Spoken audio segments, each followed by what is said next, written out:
யாரையும் நீங்கள் காயப்படுத்தவில்லை. நீங்கள் யாருக்கும் எந்த துரோகமும் செய்யவில்லை. ஆனாலும் ஒவ்வொரு நாளும் நீங்கள் ஏன் செத்து செத்து பிழைக்கிறீர்கள்? ஏன் தெரியுமா? உங்களை சுற்றி இருப்பவர்கள் உங்களை வாழ விடவில்லை.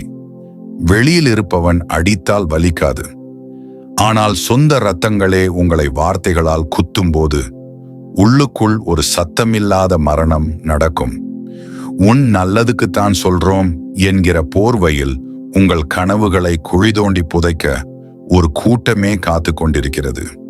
இந்த வீடியோவை சாதாரண கதையாக பார்க்காதீர்கள். இது சாணக்கியர் சொல்லும் ஒரு ரகசிய வாழ்வியல் பாடம். இதில் வரும் 7 விதி, அது உங்கள் வாழ்க்கையின் திசையையே மாற்றும் வல்லமை கொண்டது. கடைசி வரை பாருங்கள். இன்று முதல் நீங்கள் ஒரு புதிய மனிதராக மாறுவீர்கள். இப்படியான ஆழமான உண்மைகளை தொடர்ந்து தெரிந்து கொள்ள இப்போதே இந்த சேனலை சப்ஸ்கிரைப் செய்து கொள்ளுங்கள். முன்னொரு காலத்தில் அமுதன் என்ற இளைஞன் இருந்தான். அவன் ஒரு எரிமலை. சாதிக்க வேண்டும் என்ற கனவோடு ஓடிக்கொண்டிருந்தான். ஆனால் அவனுடைய கால்களை சங்கிலியால் கட்டி போட்டிருந்தது அவனுடைய சொந்த குடும்பம். அவன் ஒரு சிறிய வெற்றி பெற்றால் இதெல்லாம் ஒரு அதிர்ஷ்டம் என்பார்கள்.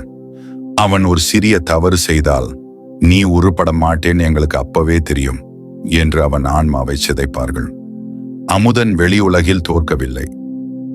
ஒவ்வொரு நாளும் தன் வீட்டின் சாப்பாட்டு மேசையில் தான் தோற்று போய் கொண்டிருந்தான். தாங்க முடியாத வேதனையோடு அவன் ஆச்சாரி சாணக்கியரை தேடி ஓடினான். ஆச்சாரியரே, என் இரத்தமே என் வளர்ச்சியை பார்த்து பொறாமைப்படுகிறது. என் வீட்டிற்குள்ளேயே எதிரிகள் இருந்தால் நான் என்ன செய்வது என்று கதறினான். சாணக்கியர் சொன்னார், அமுதன், உறவு என்பது உனக்கு நிழல் தர வேண்டுமே தவிர உன் வளர்ச்சியை தடுக்கும் இருட்டாக மாறக்கூடாது. அவர்களோடு சண்டையிடாதே. அது உன் நேரத்தை வீணடிக்கும். அவர்களுக்கு பதில் சொல்லாதே. அது உன் ஆற்றலை குறைக்கும். அவர்கள் முன்னால் நீ ஒரு சாணக்கியனாக வாழ்ந்து காட்டு. இதோ இந்த 7 விதிகள், உன் வாழ்க்கையை மாற்றப் போகும் மந்திரங்கள். விதி 1, உணர்ச்சி கதவை பூட்டு. உங்களின் முதல் தோல்வி எங்கே ஆரம்பிக்குது தெரியுமா? அவர்கள் உங்களை ஒரு வார்த்தை சொன்னவுடன் நீங்கள் காட்டும் அந்த ஆவேசத்தில்தான். சாணக்கியர் சொல்கிறார், தன்னை கட்டுப்படுத்த தெரியாதவன் தன் எதிரிக்கு அடிமையாகிறான். ஏன் அமுதன் இவ்வளவு வேதனையில் இருக்கிறான் தெரியுமா? அவன் தன் உணர்ச்சிகளை தன் குடும்பத்திடம் அடகு வைத்ததுதான் காரணம். நீங்கள் கோபப்படும் போது உங்கள் பலவீனத்தை நீங்களே அவர்களுக்கு காட்டிக் கொடுக்கின்றீர்கள். இனி அவர்கள் உங்களை அவமானப்படுத்தும் போது ஒரு மரண அமைதியை கடைபிடியுங்கள். நீங்கள் ரியாக்ட் செய்யாத போது அவர்களின் வார்த்தைகள் வலிமை இழந்து அவர்களிடமே திரும்பி போகும். ஒரு பாறையாக இருங்கள். அப்போதுதான் அவர்கள் குழம்பி போவார்கள். இவன் ஏன் இன்னும் அழவில்லை?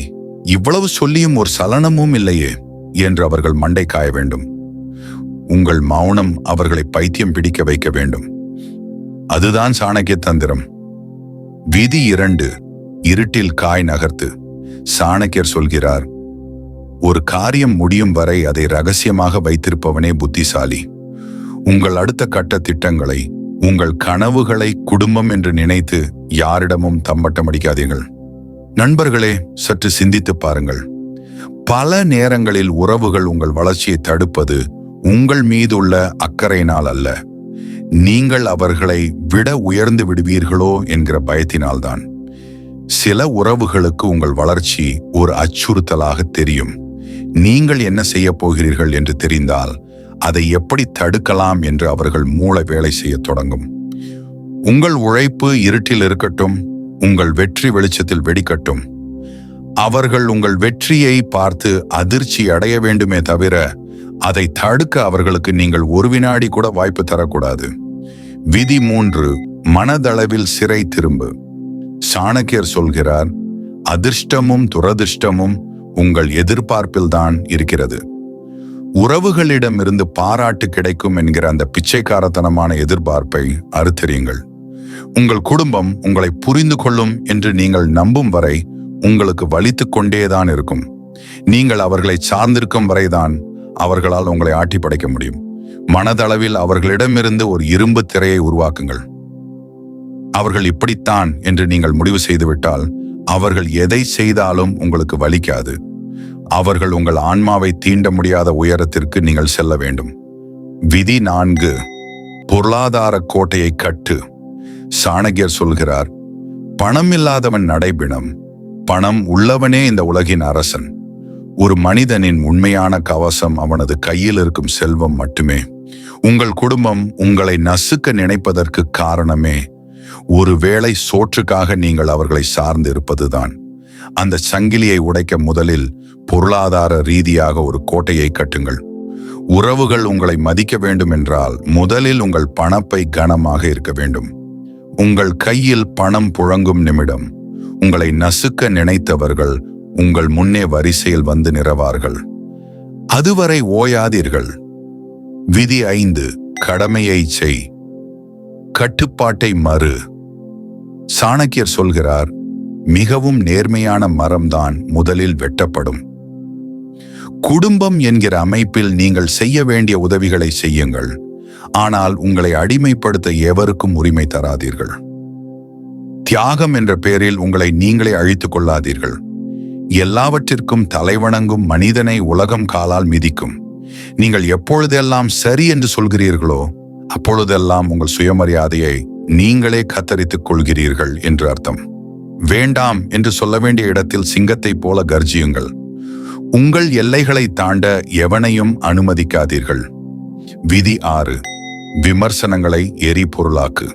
சாணக்கியர் சொல்கிறார், உன் எதிரியின் விமர்சனமே உனக்கான சிறந்த ஆலோசனையாக மாறும்.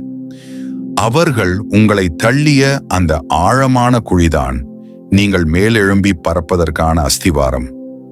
உங்களை நோக்கி வீசப்படும் அவமானங்களை சேகரித்து வையுங்கள். அந்த வார்த்தைகள் உங்களை சோர்வடைய செய்யக்கூடாது. மாறாக உங்கள் லட்சிய நெருப்பை இன்னும் அதிகமாக்க வேண்டும். உன்னால் முடியாது என்று யார் சொன்னார்களோ அவர்கள் முன்னால் ஒரு சாம்ராஜ்யத்தை உருவாக்கி காட்டுங்கள். உங்கள் வெற்றி அவர்களின் காதுகளை கிழிக்கும் அளவுக்கு பேசட்டும். அதுதான் அவர்களுக்கு நீங்கள் கொடுக்கும் மரண அடி. விதி 7. உன் சாம்ராஜ்யத்தை நீயே தீர்மானி. சாணக்கியர் சொன்ன அந்த உச்சகட்ட விதி, நீ மதிக்கப்படாத இடத்தில் சிம்மாசனத்தை எதிர்பார்க்காதே, அங்கிருந்து வெளியேறு. இவ்வளவு காலம் தியாகம் என்ற பெயரில் உங்களை நீங்களே அழித்துக் கொண்டது போதும். சாணக்கியர் சொல்கிறார், விஷம் நிறைந்த மரத்திற்கு தண்ணீர் ஊற்றுவது முட்டாள்தனம். உங்கள் இரத்த உறவுகள் உங்களை மதிக்கவில்லை என்றால் அங்கே உங்கள் அன்பை கொட்டி அவர்களை திருத்த முயலாதீர்கள். அது உங்கள் பலவீனம். உங்களை சிதைக்கும் சூழலை துண்டிப்பது பாவம் அல்ல, அது உங்கள் மறுபிறவி. உங்களை நீங்கள் காதலிக்கும் வரைதான் இந்த உலகம் உங்களை மதிக்கும். சாணக்கியர் சொல்கிறார், நீ ஓர் அரசன். உனக்கான ராஜ்யம் உன் கைகளில் மட்டுமே இருக்கிறது. உறவுகள் உங்களை செதுக்க வேண்டுமே தவிர சிதைக்க கூடாது. இந்த பாதையில் நீங்கள் தனியாக இல்லை, நான் இருக்கிறேன். உங்களை சுற்றியுள்ள நச்சு உறவுகளில் இருந்து வெளியேறி உங்கள் வாழ்க்கையை நீங்களே ஆளப்போகிறீர்கள் என்றால் இப்போதே அந்த சப்ஸ்கிரைப் பட்டனை அழுத்துங்கள். இந்த 7 விதிகளில் எது உங்கள் முதுகெலும்பை நிமிர்த்தியது என்பதை மறக்காமல் காமெண்ட் செய்யுங்கள். உங்கள் மாற்றம் இன்று முதல் தொடங்கட்டும். வெற்றி நிச்சயம்.